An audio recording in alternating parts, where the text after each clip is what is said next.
Good afternoon, my Real News Midday TV family. Welcome back to the channel for another news update. And in the news this afternoon, teacher freed of indecent assault charge. A teacher accused of the indecent assault of an 11-year-old girl was freed on Friday in the St. Catherine Parish Court based on discrepancies in the Crown's case.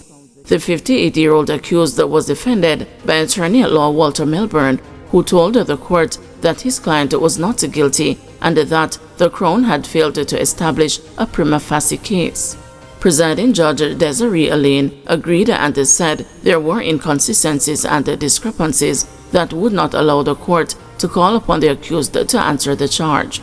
The accused teacher was then told that he was free to go. It was alleged that on November 26, 2022, the accused was at a St. Catherine-based primary school when he allegedly hugged and kissed the 11-year-old complainant and lifted up her dress. A report was made to the Center for Investigation of Sexual Offenses and Child Abuse, and the teacher was subsequently arrested and charged.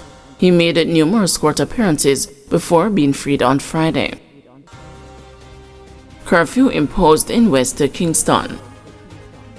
A 48-hour curfew has been imposed in sections of the Kingston Western Police Division. The curfew began at 6 p.m. on Friday and will remain in effect until 6 p.m. Sunday. Northeasterly from the intersection of Maxfield and Barnes Avenues to Greenwich Street. East-southerly along Greenwich Street onto First Street with an imaginary line to Spanish Town Road. South-westerly along Spanish Town Road to the intersection of Maxfield Avenue. West-southerly along Maxfield Avenue to the intersection of Barnes Avenue. During the hours of the curfew, all persons within its boundaries are required to remain within their premises unless otherwise authorized by the ground commander. Golden installs Patmore as a PNP's candidate in Trelawney Southern. Popular funeral home director Paul Patmore was officially unveiled by opposition leader Mark Golding on Thursday night as the People's National Party candidate for Trelawney Southern at a colorful constituency conference in Albertown Square, which was preceded by a massive motorcade. Golding, who was seemingly impressed by the overwhelming show of support for Patmore in a constituency which was handsomely won by the Jamaica Labour Party's Marisa Dalrymple Philibert in the 2020 general election, was all smiles as he introduced the popular 53-year-old businessman. It is with a sense of humility and pride that I formally present to you the next candidate for the next general election, Paul Patmore, said Golding, who confidently added that he expects Patmore to switch the constituency to the PNP's column when the next general election, which is constitutionally due next year, is called. Patmore, whose previous engagement in politics was when he contested and won the Lorimer's division as an independent candidate in 2012 and served until 2016, said he is ready to take up the challenge and win the seat. In September 2023, Dalrymple Philibert resigned as both a Speaker of the House of Representatives and a Member of Parliament for Trelawney Southern after the Integrity Commission accused her of making false statements in her statutory declarations. I accept this challenge with great humility and promise to serve you and look about your needs, Patmore told the gathering against a backdrop of raucous cheers and deafening vuvuzelas. I would love the people on the other side to send Dalrymple Philibert as their candidate so that I can give her a sound beating. Golding noted that, like Dalrymple Philibert, Prime Minister Andrew Holness is caught up in issues involving the Integrity Commission that he urgently needs to address. We have a Prime Minister who is in problems with the Integrity Commission. He has not had his report certified. I call on him to get certified or take away himself, said Golding. The PNP president also took issue with the government's handling of the education and health sectors, which he said are not being efficiently run, forcing teachers and nurses to find overseas jobs. We now have to be importing teachers. This is because we are getting substandard results. We need to provide resources that will enable our graduates to stay here and not to feel the need to go to other countries to make it, Golding said. The health system is in a crisis. We have a minister whose expertise is in public relations. When you go to the hospital, you cannot get a bed, you have to sleep on a bench or in a wheelchair. Drugs are not available, and you have to purchase it at a price you can ill afford. In highlighting Trelawney Southern, which is currently producing 72% of Jamaica's yam export, as an area with a great agricultural potential, Golding said a leader of the quality of Patmore is needed to inspire the farmers to realize their fullest potential. We need to put in place mechanisms that will make farmers reap success from their labor. Agriculture must not be seen as a poor cousin to other professions. There must be opportunities for farmers to be involved in agro-processing as a means of diversifying their earning power, said Golding. Further highway toll-free extension disappoints vendors. With the deadline for the implementation of the Maypen to Williamsfield toll further delayed, vendors on what is now considered the old road say they are disappointed as not too much traffic has been traversing that side.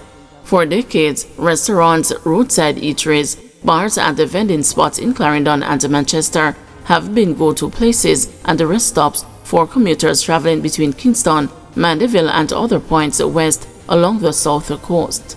The highway, which lowers the travel time between Kingston, Mandeville and other points west, was opened on September 14, 2023, toll-free. The highway bypasses once a thriving business locations between Maypen and Porus. Whitney-turned-fruit vendor Haywood McLean expressed his disappointment with the toll-free extension. "We are suffer around here, and we not get no compensation. The whole of my load spoil off. We need some cash. We pocket maga," he told the news.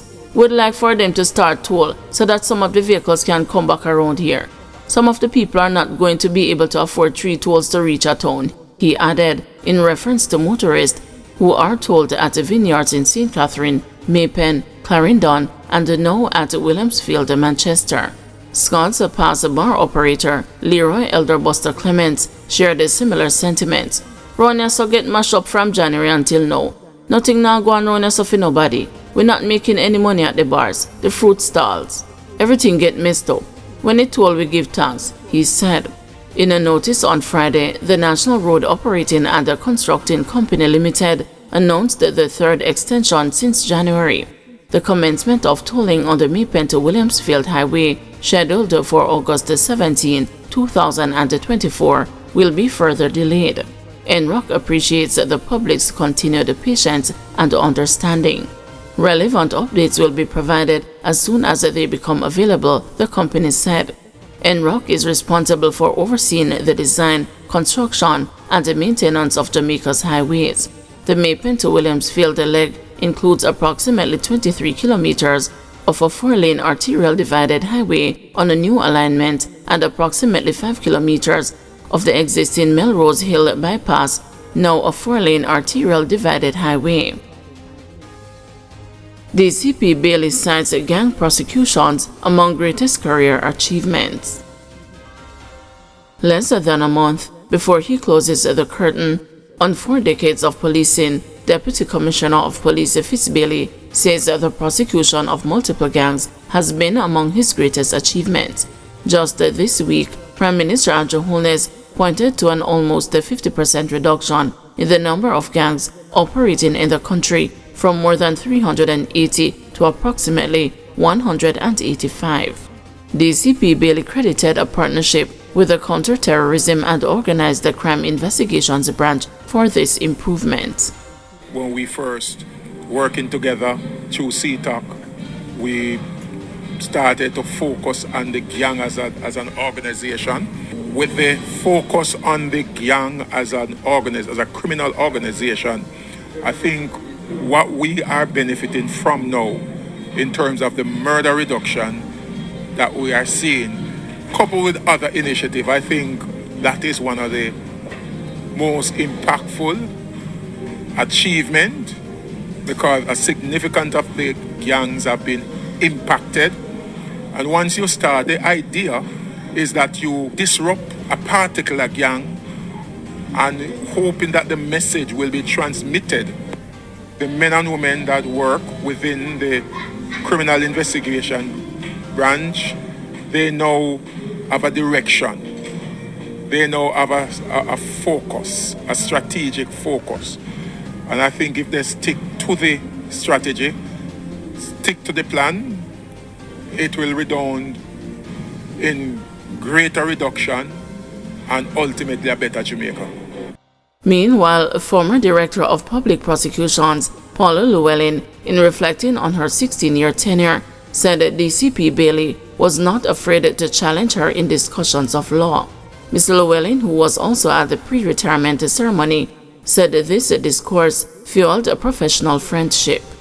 But it was as DPP that being in the trenches together in the public interest, Mr. Bailey and his team and I and my team, that we really cemented what I can say will be a lifelong friendship. Mr. Bailey is proactive, he is decisive, which is something that I admire about his leadership style, and I would commend it to all of you. He is not prepared to kick the can down the road and look the other way. No matter how difficult the challenge, he's thoughtful and he will think about it, consult, collaborate, and then make a decision one way or the other. We had the Klansman case. Before that, the Tesha Miller matter. The Tesha Miller matter nearly never came to anything because there were elements of his team that believed that we didn't have enough. There were elements of my team that didn't believe that we had enough. And the both of us met. And in meeting, it was just raw professional experience. And we looked at each other and we said, we're going to make a go of it. And the rest is history. E. Bailey, the rest is history, and we got a conviction in it. Guys, thank you for watching. See you this evening at 6 p.m. for another news update.